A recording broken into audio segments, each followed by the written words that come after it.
throughout your writing career?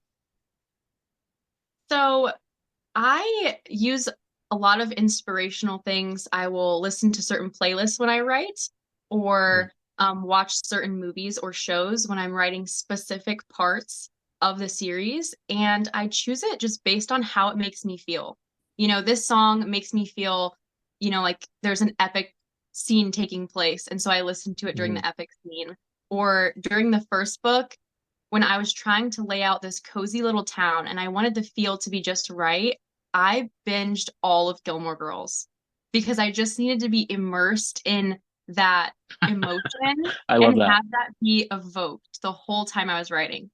And a lot of references sneak in. There are some instances where I just, reference she listens to this or she watches this because Hmm. if someone else is a fan of that and they're reading, then they'll be like, oh, yeah, I like that. But there are some deeper references, little throwaway quotes that only a super fan of those things is going to realize.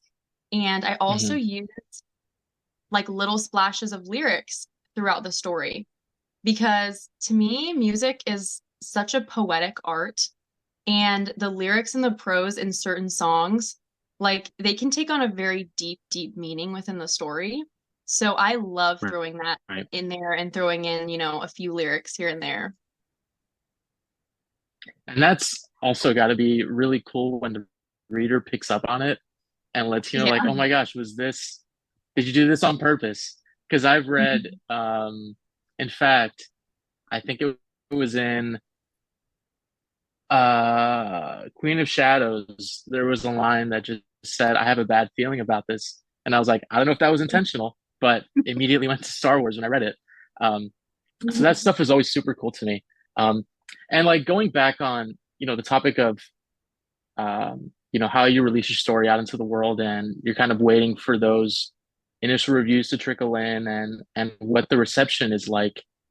For any aspiring authors, what is some advice that you have for them, not only with that process, but just overall, just trusting their own creativity to just say, write the thing and just do it. Don't let a sentence or a paragraph deter you if it doesn't sound right in the moment. I I always like to remind myself there are 7 billion people and counting on this planet. There will be one person out there who is like you, who likes the things you like. Not everyone might like my story about vampires and Dungeons and Dragons and incubus dream feeding demons, Hmm. but someone will. The amount of books out there. There are people on TikTok who their whole page is dedicated to reading nonfiction books. And I can just Yeah. not imagine in my life reading that many nonfiction books. But they can. It's their niche. There Hmm. are books about people falling in love with Krampus. That's Yeah. it's not what I would Right. imagine myself reading, but there's someone who sees that book and thousands of people say that's my perfect read. So, Hmm. you know, it's so broad out there and you will find your readers eventually if you just put yourself out there. There are some like TikTok sounds that I listen to frequently because one of them just says, you know, it's okay to feel stupid. Everyone feels stupid sometimes. The first time you do something, you're going to feel stupid, but you Hmm. just have to choose not to feel stupid. And Right. it's really good advice. Do the thing scared, you know, don't let the bad what ifs creep in. Give yourself some good ones. Like, what if someone loves your book? Yeah, and I think even just that one person is it's worth it in the end. I mean, and you never know, word of mouth, especially these days, not only with TikTok, but all forms of social media. It's incredible what that can do. Just one person saying, "I love this book, you should read it," and then from then on, it can go viral and it's in everybody's hands. Um, Here's a fun question for you.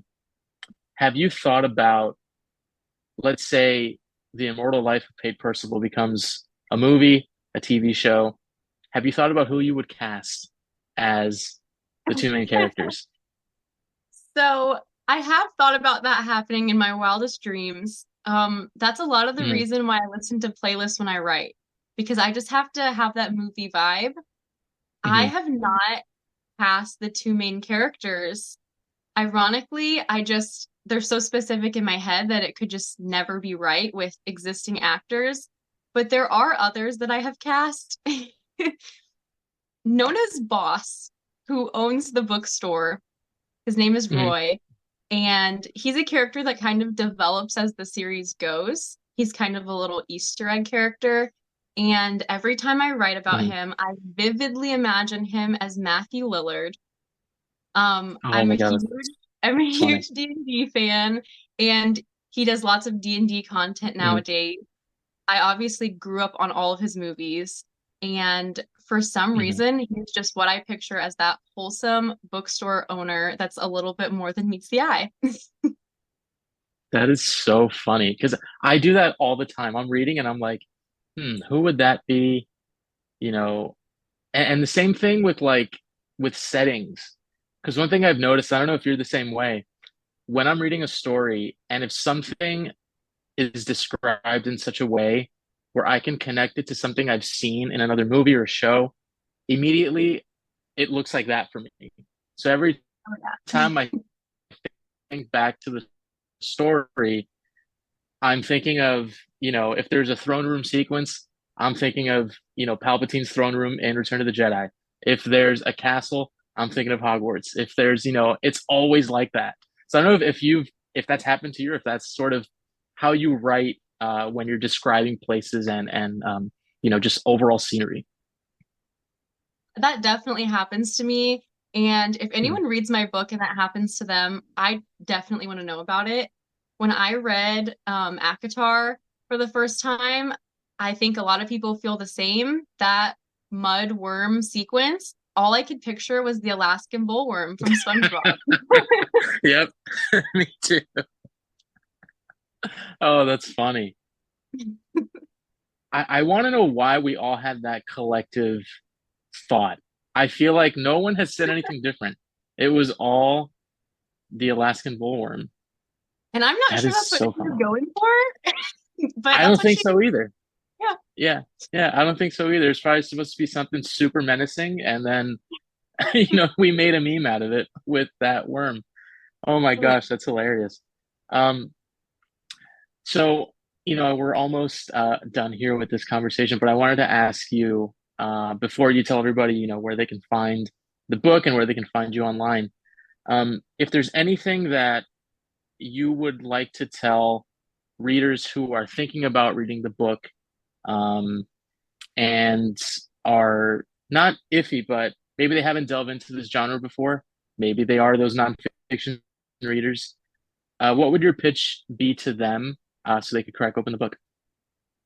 So this book is great for people who are beginners to fantasy or paranormal because the first book of the series is rooted 50% or more in her real world experiences.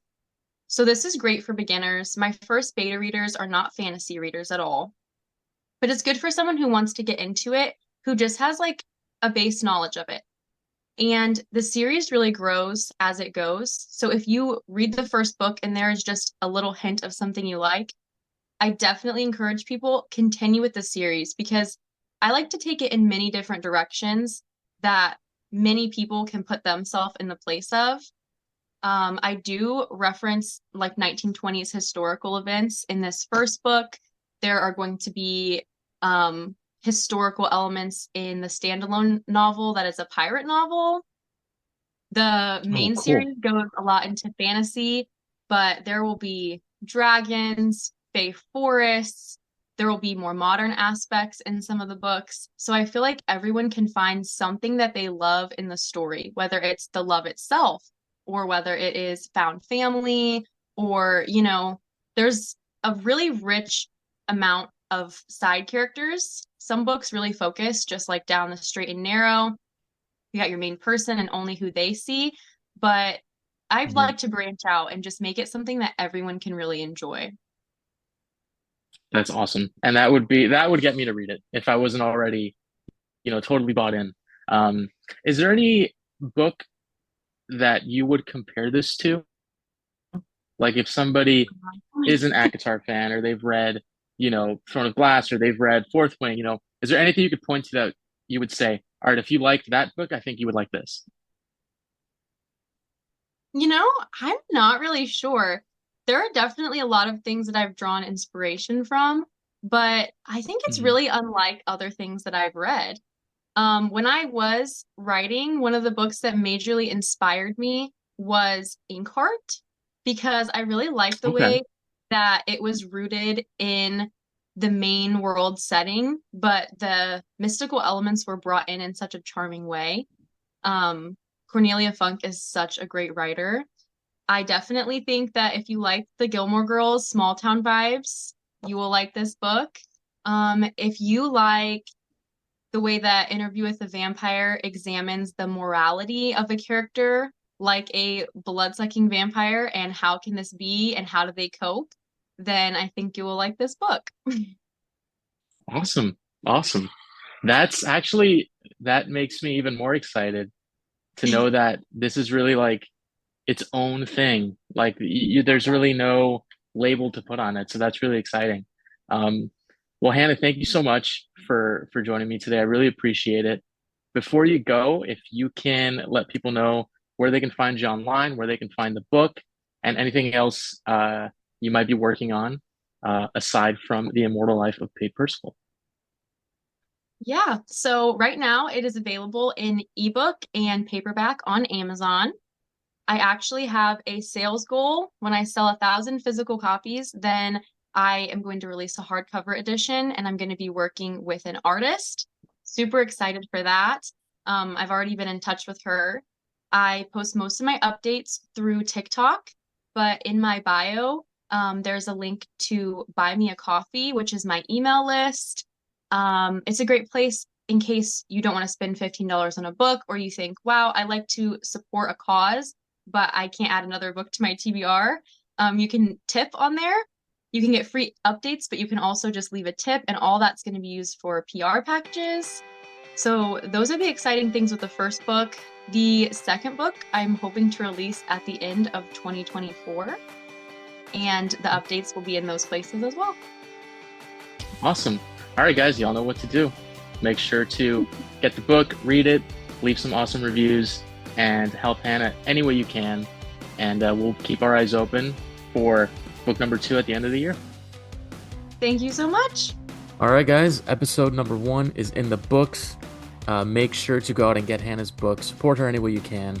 I mean, it is no easy feat to not only write a book, but then go through that process of getting it in as many hands as possible. So anything you guys can do, that would be great.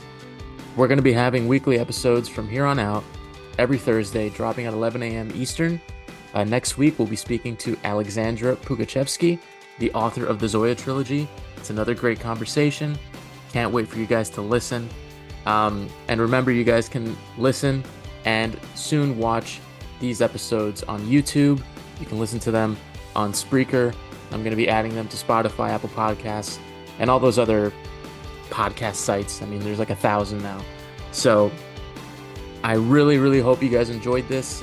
I hope this is kind of the content that you've been looking for when talking to authors and at some point BookTok creators as well. So thank you guys once again, and I'll talk to you all very soon.